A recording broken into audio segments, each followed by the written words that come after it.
passer à un autre secteur, qui est le secteur du luxe. Et du coup, je vais accueillir Barbara Coignet pour nous parler des enjeux du luxe dans un développement durable. Alors, Barbara Coignet, vous êtes fondatrice de 1-618. Est-ce que vous pouvez nous en dire un peu plus ? Oui, bonjour. J'ai en effet créé ce projet 1-618. 1-618, c'est le nombre d'or, pour ceux qui l'ignorent. Il s'appelle Phi. C'est aussi le symbole mathématique de la beauté. La beauté universelle qu'on a observée de par l'observation de la nature. Donc c'est le nom qu'on a donné au projet. Vous allez voir que c'est assez lié avec ce que l'on fait. Le projet a vu le jour en 2009 avec cette ambition de double, à la fois de participer à la nouvelle définition du luxe au XXIe siècle. On fait une grande différence, on va en parler, sur la définition actuelle qui est mouvante et la perception du luxe. Et à la fois, on a voulu sensibiliser des consommateurs exigeants qui viennent du monde de la création, qui est notre berceau, on vient nous-mêmes du monde de la mode, et qui, avec une conscience écologique naissante, n'étaient absolument pas prêts à transformer leur conscience écologique en acte s'il n'y avait pas la création et le style d'abord. Donc on a pris ces codes, les codes du beau, les codes du style, les codes de la qualité, qu'on a associés avec des identifications et des sélections de marques, de projets partout dans le monde, qui avaient donc réussi ce challenge formidable, cette modernité, d'être à la fois une entreprise qui sait proposer des produits créatifs, innovants et responsables. Et on les a mis en scène dans des événements, le premier au Palais de Tokyo.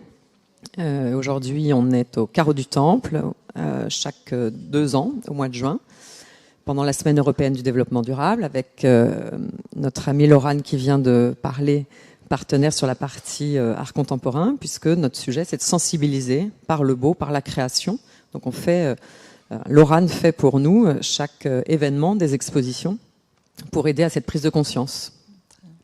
Donc, du coup, on l'a abordé parce que quand on dit luxe qui est concerné, luxe durable, peut-être qu'il faudrait commencer par se définir ce qu'est le luxe.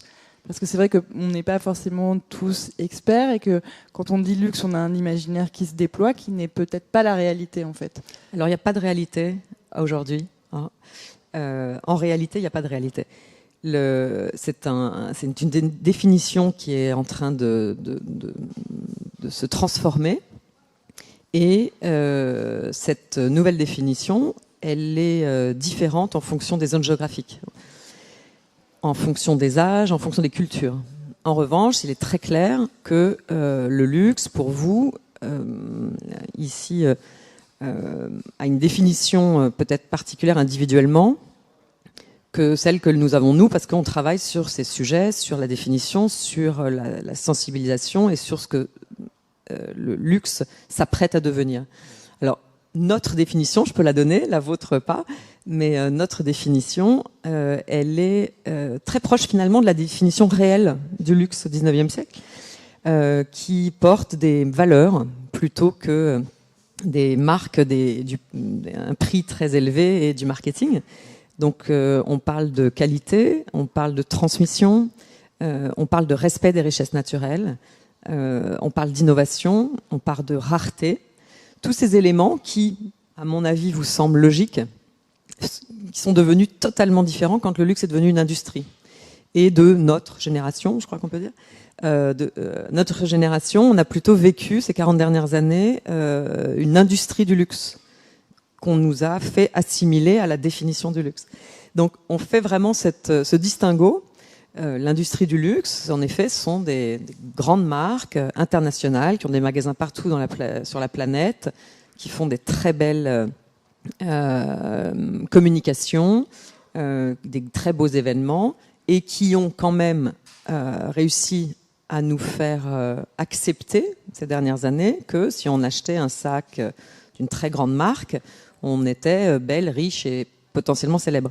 Donc cette perception qu'on nous a forcé à avoir est assez différente en ce moment, de par cet engagement, cette responsabilité, cette éthique, cette façon de vouloir consommer autrement. Et aujourd'hui, on cherche dans le luxe plutôt de l'expérience, plutôt de l'émotion, et plutôt la belle histoire du produit. Et du coup, justement, maintenant que c'est devenu une industrie, quand on entend des marques qui prennent la parole sur des questions de développement durable, et par exemple, il y a une marque, on va pas citer de marque, on va dire qu'il y a des marques qui prennent la parole sur les développements durables, on se pose toujours la question en se disant non mais attendez, c'est un peu un courant, est-ce que c'est du greenwashing ou est-ce que c'est vrai? Est-ce que les vraiment des marques qui sont concernées? Est-ce que ces grands groupes ont vraiment quelque chose à faire ou ils se disent juste ah bah finalement c'est quelque chose qui peut être en train de préoccuper les gens ou c'est bon pour mon image? Alors, ils en sont où exactement Alors là encore, sur tous ces sujets, il y a quelque chose qui est inhérent au luxe, c'est l'identité et l'histoire de la marque. Chaque marque a sa propre identité, sa propre histoire, sa propre culture, et donc de ce fait va avancer sur ces sujets et communiquer ou pas sur ces sujets très différemment. Donc il n'y a pas de généralité du tout.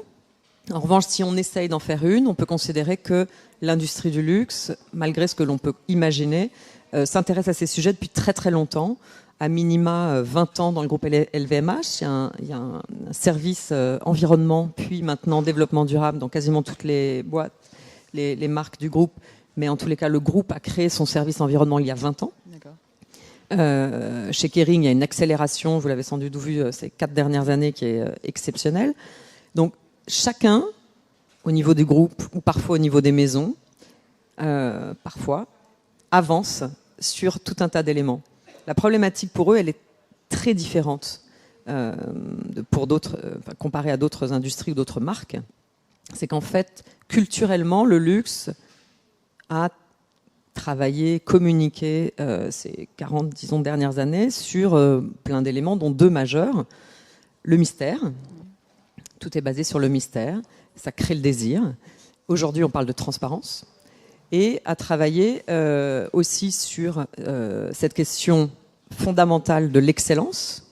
Et aujourd'hui, quand on s'engage dans le développement durable, quand on cherche des solutions, eh bien, on n'est pas parfait. On est totalement imparfait. Donc, il y a une sorte de schizophrénie absolue dans ces maisons, tout à fait normale, qui est liée aussi à notre mutation, à la mutation de nos sociétés. Donc, d'appréhender la prise de parole, le positionnement de la marque, donc sa communication, en prenant en compte et en acceptant d'abord ces éléments-là. Ça, c'est très compliqué. Mais à la question sur est-ce qu'effectivement le luxe, il va pas, est-ce qu'il y a du greenwashing, la réponse est oui à tout. Le luxe y va, le luxe parfois n'y va pas, le luxe évite toute forme de greenwashing, mais de temps en temps, il y a des petits ratés. Mais globalement, ils avancent très très fort, sauf que on attend d'eux beaucoup plus que d'autres marques. Donc on est très très exigeant, les médias en tête. Et de ce fait, ils sont un petit peu bloqués à prendre parole parce qu'on va systématiquement, c'est humain, poser le doigt sur ce qu'ils ne font pas plutôt que d'encourager ce qu'ils font. Et de ce fait, pour préserver une notoriété positive, ils s'interdisent de prendre parole. Et donc on a la sensation qu'ils ne font rien. En revanche, c'est faux. Ils font énormément de choses et parfois ils font des choses qui déclenchent des nouveaux processus, d'autres solutions dont toute l'industrie peut bénéficier. Et on se dit en fait que dans une industrie qui est sur comme ça du travail de matériaux spécifiques, sur une grande créativité, il doit y avoir très vite des blocages ou il doit y avoir des complexités par rapport à d'autres marques qui sont beaucoup plus simples, par exemple. On pourrait se dire, est-ce qu'il n'y a pas quelque part une difficulté pour le luxe d'embrasser totalement le développement durable, peut-être de son essence même, c'est-à-dire Absolument, absolument. C'est bien toute cette complexité, c'est qu'on attend d'eux qu'ils soient irréprochables parce que ce sont ces marques qui font rêver, ce sont ces marques qui sont pionnières, ce sont ces marques qui endossent ces sujets. On attend d'elles qu'elles soient parfaites. En revanche, précisément, ces grosses marques, en tous les cas internationales, ont beaucoup de difficultés à remplir toutes les cases. Le développement durable dans une entreprise créative, c'est des centaines d'éléments. C'est pas juste un produit bien fait dans des bonnes conditions avec des matières responsables, loin de là. C'est les magasins, c'est le fret, c'est la livraison, c'est la société, l'entreprise elle-même, l'humain dans la société, c'est le packaging, enfin c'est tout un tas d'éléments. Donc c'est énorme. En revanche, en effet, le point est vraiment important sur cette dimension d'action. Mais je crois que j'ai perdu votre question. En fait, là, je faisais un espèce de petit mouvement comme ça en parlant lentement, en me disant ça va me revenir, mais ça m'est pas revenu. Non, mais en fait, par exemple, la question c'était un directeur artistique, quand il crée un produit, est-ce qu'il le pense développement durable ou pas? Enfin, est-ce qu'il n'y a pas plein de petites choses qui font que c'est pas si facile? Alors, dans la mode, pas particulièrement, non. Dans les cosmétiques, beaucoup plus. Dans la joaillerie, de plus en plus. Les parfums, d'une façon assez évidente. Donc, selon les secteurs, c'est différent. Dans la mode, qui est le secteur principal de luxe, c'est pas naturel du point de vue du directeur artistique, et c'est tant mieux, j'ai envie de dire. Le directeur artistique, on lui demande d'être d'abord inspiré, créatif, et c'est une forme de reflet de la société, la mode, très clairement. Et de traduire ces tendances, cette vision de la société par des vêtements, des silhouettes, des looks, etc. C'est ça son rôle. Et un directeur artistique ne va pas se contraindre à des matières premières, parce que le cycle créatif, c'est d'abord de l'inspiration, puis ensuite, quand on passe à la création, c'est des matières. Et les matières qui peuvent être ou inspirantes ou traduire l'envie d'un créatif, elles ne peuvent pas être limitées. Sinon, le créatif est, lui, totalement frustré dans sa création. Et c'est ça qui a été très très lent ces dernières années, c'est qu'il y avait peu d'offres de sourcing responsable de cette éco-conception de la matière première, suffisamment variée et qualitative, parce qu'on parle de différentes offres, mais dans le luxe, on parle surtout d'une extrême qualité, suffisante pour intéresser et rendre créatif ce DA. Donc ça a été un point de blocage, et aujourd'hui, cette grande maison et des groupes ont investi. Il y a des partenariats extraordinaires avec notamment la Parsons School ou l'école de la Saint-Martin's sur des matières premières responsables et innovantes. Donc ça, financé par des marques pour que ça puisse effectivement aider à accélérer de ce point de vue-là. Et je me demandais, dans un autre blocage, peut-être pour un luxe plus responsable, les consommateurs, ils ont quel rôle? Est-ce que les consommateurs du luxe sont des personnes qui sont intéressées par l'environnement, tout simplement? Alors malheureusement, pas tellement. Alors il y a des segments, il y a le consommateur du luxe a aussi effectivement énormément changé. Une grande partie du chiffre d'affaires des maisons de luxe se fait en Asie aujourd'hui, et le consommateur de luxe en Asie est beaucoup plus jeune que chez nous, en Europe. Celui-ci, il commence à poser des sacrées questions. Il s'intéresse, il y a une éducation nouvelle, il y a une prise de conscience, il y a une façon d'envisager le monde différent. Là, encore une fois, c'est très différent selon les secteurs géographiques, mais globalement, on peut dire que le consommateur de luxe, qui est de plus en plus jeune, celui-ci pose des questions assez nouvelles. D'où vient le produit et dans quelles conditions il a été fait? Voilà, ça c'est très nouveau. Chez nous, le consommateur de luxe global, général, du luxe dont on parle nous, qui est donc un luxe plus abordable, un luxe plus responsable, un luxe plus moderne, celui-ci, de la même façon, se pose les questions. En revanche, le consommateur historique, qu'on appelle l'ultra riche, pas beaucoup. Parce qu'en fait, ça lui pose un problème. Ça lui pose un problème de culpabilité. Donc, il y a encore un courant très important qui dit « je ne veux pas savoir ». D'accord. Quand j'achète une belle pièce, j'achète d'abord une belle pièce ou j'achète d'abord une marque. Ça, c'est encore très fort. J'achète une marque pour toute sa représentation, pour cette appartenance à un groupe, pour cette sensation d'avoir peut-être... de faire partie d'une élite, etc., etc. Ça, c'est encore assez important. Et celui-ci, ce consommateur-là, n'est pas particulièrement concerné, ou en tous les cas, s'il l'est, il n'a pas très envie de savoir que la montre qu'il vient d'acheter était faite en peau d'autruche et qu'aujourd'hui, c'est plus possible, que son vêtement a été fait avec 15 peaux de crocodile brodées à la main et dans des conditions pas forcément extraordinaires dans le tannage, etc. C'est même des sujets qu'il ne veut pas évoquer. D'accord. Et du coup, en fait, donc il y a une migration qui se passe. On a vu, les consommateurs peuvent devenir un petit peu plus éclairés sur les jeunes générations ou sur des générations un petit peu autres. Est-ce qu'on a encore déjà des consommateurs qui refuseraient un acte d'achat dans le luxe parce que c'est pas développement durable? Alors ça, c'est des nouveaux courants qui sont assez drôles, qui sont même très importants depuis un an. des consommateurs qui ont décidé de prendre leurs responsabilités en tant que consommateurs et de faire un peu de lobby. D'accord. Et donc, ils vont se regrouper. Ça se passe beaucoup en Europe du Nord, où culturellement, ils sont très, très, très avancés sur ces sujets, comme une sorte de certitude et d'une évidence.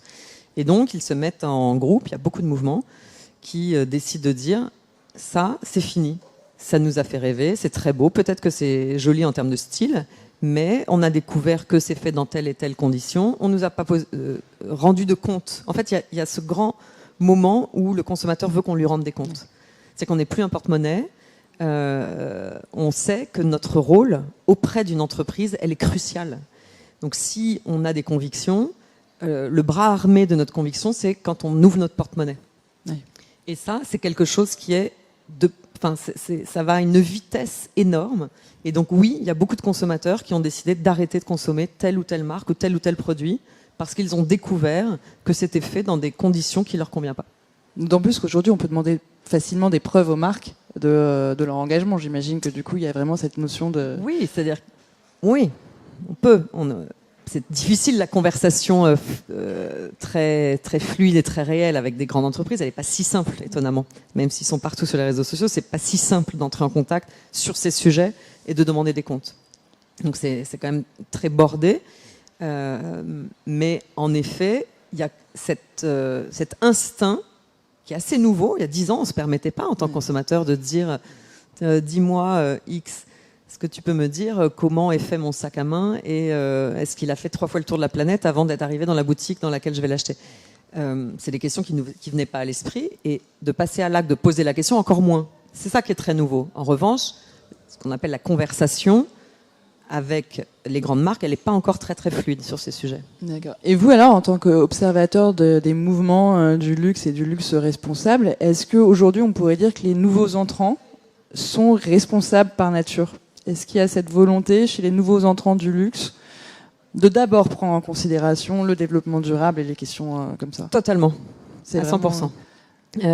C'est-à-dire que quand il y a des marques qui sont nées, on peut dire, ces 10 dernières années, sur ces segments de très haute qualité, je pense qu'on peut imaginer que 90% d'entre elles, tout secteur confondu, parce que nous, on parle, le luxe dont on parle, ce nouveau luxe 618, on parle de lifestyle, on parle de toute forme de consommation, on va identifier des hôtels, du design, de la mobilité, voilà, toutes les formes de consommation, très haut de gamme, très désirables et engagées.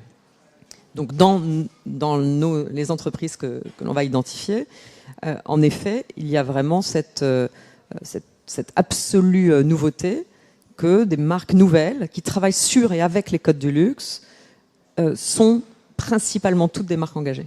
Elles ne peuvent pas imaginer mettre sur le marché un beau produit qui ne porte pas cette évidence pour eux d'être bien fait, dans des bonnes conditions, sans abîmer la planète, assez basiquement. Après, il y a plein d'autres enjeux, des gros enjeux sociaux pour plein d'entre eux, mais globalement, c'est ça. D'accord. Et puis, il y a aussi beaucoup de marques de luxe, moi j'appelle classiques, qui lancent des nouvelles marques. Ça, c'est très récent, mais il y en a. Il y a une marque de cosmétiques qui a été lancée de toutes pièces il y a 2 ans chez LVMH, qui s'appelle Chaling, avec cette dynamique d'être une marque de luxe responsable. Il y a une marque de montres du groupe Richemont qui est sortie il y a 1 an, qui s'appelle Baume, la petite sœur de Baume et Mercier, qui s'est positionnée comme une marque qui travaille qu'avec le recyclage. Et c'est quelque chose de totalement nouveau. Donc déjà, au sein des groupes aussi, commencent à émerger des marques nouvelles, vraiment créées et conçues avec ces enjeux.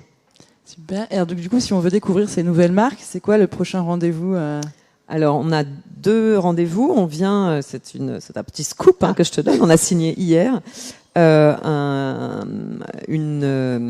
partenariat avec le salon de mode. Je ne sais pas si vous connaissez ce milieu qui s'appelle Première Classe au Jardin des Tuileries, où il y aura un espace de 400 mètres carrés, 3 saisons de suite, de marques responsables, plutôt mode, mais à la sauce 618 lifestyle. Donc ça, c'est septembre et mars prochain au Jardin des Tuileries.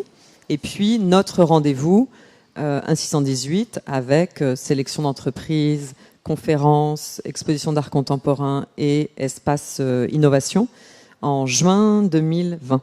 Bon, on prend rendez-vous. Est-ce qu'il y a des questions sur le luxe responsable ? Bon, bah, ils iront tous Venez au voir. Au salon. On vous Et à attend, ça première va être vision. sympa. Merci beaucoup, Barbara.